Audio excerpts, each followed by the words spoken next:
Dear students of class 7, today we shall be discussing properties of addition of integers. And here under this we have 5 main properties. Let's start with the first one. The first one is closure property.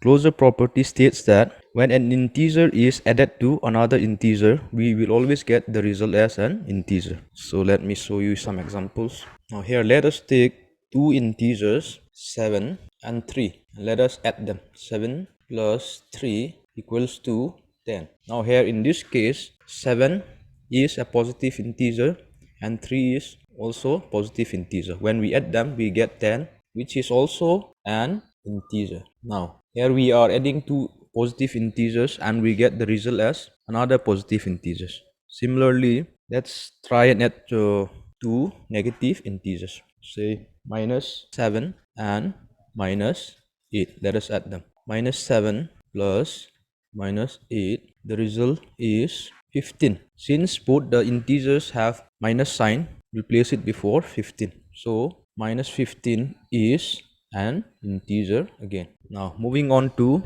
second type of property. The second property, which is your commutative property, states that order does not matter in the addition of integers. So let us prove this along with example again.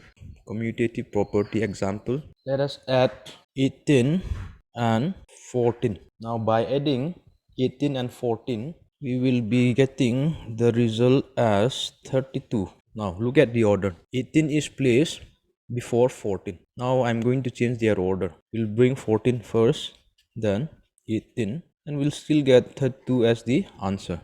So this proves that order does not matter in the addition of integers. Now moving on to the third type of property, which is your associative property. Associative property states that in the addition of integers, when grouping is changed, the result does not change. Let's solve this with an example again.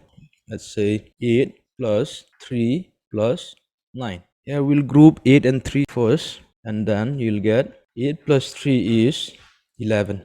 11 plus 9 equals to 20. Now I'm going to change the grouping of the numbers. Now we'll put 8 plus 9 plus 3. Now 8 plus 9 is 17 plus 3 equals to 20. So grouping of the orders here and here is not the same, but still you still get the result as the same, 20 20 in both cases. Now moving on to the fourth type of property, which is your additive inverse. Additive inverse, this states that when an integer is added to its opposite, the result will be 0. Now let me show this with an example. Additive inverse states that when an integer is added to its opposite, we get the result as 0. Now the opposite of 9 is minus 9, so the result will be 0. Similarly, it works for other numbers as well. 5, let's say plus minus 5. Here the opposite of 5 is minus 5. We add them and the result is 0. And moving on to the last property of addition of integers, which is your additive identity. Additive identity states that adding 0 to any integer does not change the value of the integer. Example 10, add it to 0.